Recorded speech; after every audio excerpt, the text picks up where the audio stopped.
Why is pragmatics called wastebasket? What is the reason behind the concept of pragmatics wastebasket? What is the background of this naming? यही कुछ सवाल हैं जिनके जवाब देने वाला हूँ आज के इस लेक्चर में। तो चलिए स्टार्ट करते हैं। इस कॉन्सेप्ट को समझने के लिए ज़रूरी है कि हम एक जनरल सा आइडिया ले लें कि प्रैग्मैटिक्स क्या है। इस पर मैंने एक फुल वीडियो भी बनाई है, अगर आपको ज़रूरत हुई तो उसका लिंक मैं आपको डिस्क्रिप्शन में दे दूँगा।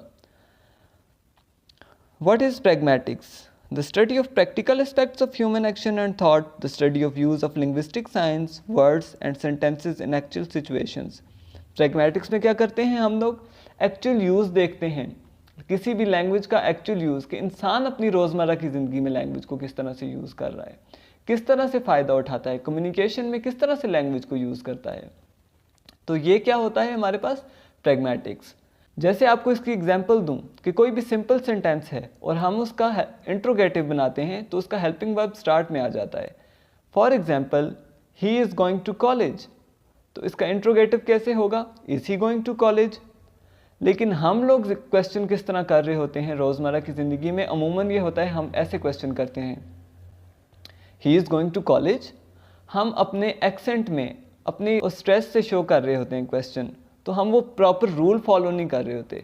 वैसे भी ह्यूमन नेचर है कि रूल्स रेगुलेशन को फॉलो करने की जब बात आती है तो वो ज़रा हिचकिचाता है, रूल्स रेगुलेशन को फॉलो नहीं करता। Same is the case with language. जब लैंग्वेज यूज़ की बात आती है तब भी ह्यूमंस क्या करते हैं? अवॉइड ही करते हैं रूल्स रेगुलेशंस को फॉलो करने में।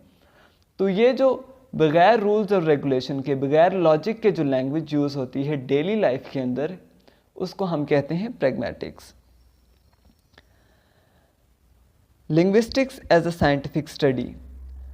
जब लिंग्विस्टिक्स की डेफिनेशन स्टार्ट में दी गई थी, जब लिंग्विस्टिक की स्टडी स्टार्ट हुई, तब ही लिंग्विस्ट ने ये कह दिया था, फिलोसफर्स ने कह दिया था कि लिंग्विस्टिक्स क्या है? लैंग्वेज की एक साइंटिफिक स्टडी है। साइंस में हम लोग क्या करते हैं? फॉर्मल सिस्टम को फॉलो करते हैं, रूल्स रेगुलेशंस को फॉलो करते हैं, लॉजिक को फॉलो करते हैं, तो ये सारी चीज़ें होती हैं। तो लैंग्वेज में लिंग्विस्ट क्या कर रहे थे? वो यहाँ पर भी क्या कर रहे थे? एक फॉर्मल सिस्टम को अप्लाई कर रहे थे। मैथमेटिक्स, मतलब मैथमेटिक्स में क्या होता है? फार्मूलाज होते हैं, रूल्स होते हैं, रेगुलेशंस होते हैं। लैंग्वेज में भी सेम वही कर रहे थे, रूल्स रेगुलेशंस को अप्लाई कर रहे थे, लॉजिक्स ढूंढ रहे थे हर चीज़ में, यूनिवर्सैलिटी ढूंढ रहे थे कि यूनिवर्सल हो, हर लैंग्वेज पे ये रूल्स एंड रेगुलेशंस अप्लाई हो जो कि एक में होते हैं। तो इस तरह से लैंग्वेज को एक साइंस बनाने की वो कोशिश कर रहे थे। तो इस स्टडी के दौरान क्या हुआ? उनको कुछ ऐसे इन एब्स्ट्रैक्ट आइडियाज़ को फाइंड करते हुए कुछ ऐसी चीज़ें मिली जो बिल्कुल रूल्स और रेगुलेशन से परे थी, जिनमें लॉजिक बिल्कुल भी नहीं था। इसकी आपको इस प्रैग्मैटिक्स वेस्ट बास्केट के कॉन्सेप्ट को समझने के लिए ज़रूरी है कि आप लोग लेट करें, आप लोग इमेजिन करें कि लिंग्विस्ट एक टेबल पे बैठे हुए हैं और वो सारे क्या कर रहे हैं? स्टडी कर रहे हैं लैंग्वेज को, लैंग्वेज की स्टडी जारी है। जैसा कि आपके सामने पिक्चर में आप इसको एज्यूम करें कि लिंग्विस्ट हैं और टेबल पर बैठ के क्या स्टडी कर रहे हैं? लैंग्वेज के बारे में। अब टाइम है कि लैंग्वेज में स्टडी ज़्यादा हो रही है और वो डिफरेंट फील्ड्स में इसको डिस्ट्रीब्यूट कर रहे हैं और वो लैंग्वेज के जो एब्स्ट्रैक्ट आइडियाज़ हैं, जो लॉजिक्स हैं, उन सब चीज़ों के बारे में स्टडी कर रहे हैं।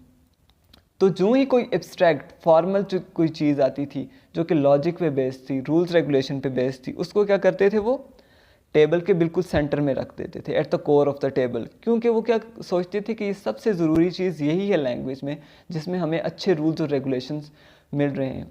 जैसे हमारे पास प्लूरलाइजेशन के कुछ रूल्स एंड रेगुलेशंस हैं, जैसे हमारे पास टेंसेज आ जाते हैं, पार्ट्स ऑफ स्पीच हैं, तो इन सारी चीज़ों में क्या हो रहा है? हमारे पास प्रॉपर रूल्स हैं, रेगुलेशंस हैं। तो ऐसी कुछ चीज़ें जो होती थी उनको वो बिल्कुल सेंटर में रख देते थे। ये जो बुक्स आपको नज़र आ रही हैं ब्लू, ग्रीन और येलो, आप इनको लॉजिकल चीज़ें समझें कि लॉजिकल चीज़ें हैं ये, उनको क्या कर रहे हैं? सेंटर में रख रहे हैं।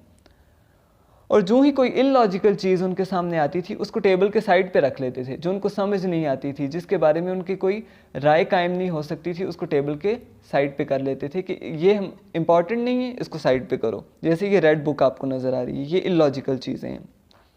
तो जो स्टडी लैंग्वेज पे होती गई, लॉजिकल चीज़ें भी सामने आती गई और इलॉजिकल चीज़ें भी सामने आती गई। लॉजिकल चीज़ों को क्या किया जाता था? टेबल के सेंटर में, और इलॉजिकल को साइड पे। इसी तरह करते करते लॉजिकल चीज़ों से टेबल का सेंटर भरना स्टार्ट हुआ और एट द एंड क्या हुआ? इलॉजिकल चीज़ों के लिए जगह ही नहीं बची और वो टेबल से गिरना स्टार्ट हो गई। तो इसी तरह करते करते सारी लॉजिकल चीज़ें टेबल पर रह गई और इलॉजिकल चीज़ें नीचे गिर गई। आपको एक एग्जांपल दे के समझाऊँ इलॉजिकल चीज़ें किस तरह से। एक एग्जांपल है the duck ran up to Mary and licked her, कि डक भागी और उसने जाके मैरी को लिक किया। अब जब ऐसे कुछ सेंटेंस हैं इनकी स्टडी लिंग्विस्ट करने लगे तो the duck ran up to Mary and licked her, syntax में जब वो देखते हैं कि इसकी क्या ये रूल्स एंड रेगुलेशन इस पे अप्लाई हो रहे हैं या नहीं, क्या इसका सिंटैक्टिक स्ट्रक्चर ठीक है या नहीं, तो उनको इसमें क्या नज़र आया, सिंटैक्स में ये बिल्कुल ठीक है, रूल्स एंड रेगुलेशन अप्लाई हो रहे हैं, आर्टिकल अपनी जगह पे है, एसवीओ स्ट्रक्चर भी फॉलो हो रहा है, सब कुछ ठीक है। तो फिर वो ऐसे सेंटेंसेस को आगे लेके जाते हैं। फॉर एग्जांपल इसी सेंटेंस पे वो स्टडी कर रहे हैं सिमेंटिक्स के मीनिंग के लिहाज से ये सेंटेंस ठीक है कि नहीं।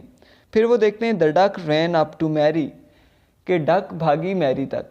अब डक जो है वो एनिमेट एंटिटी है, भाग भी सकती है, तो यहाँ तक तो ठीक है। जब अगली बात आती है लिक्ड मैरी, तो क्या कोई डक किसी को लिक कर सकती है?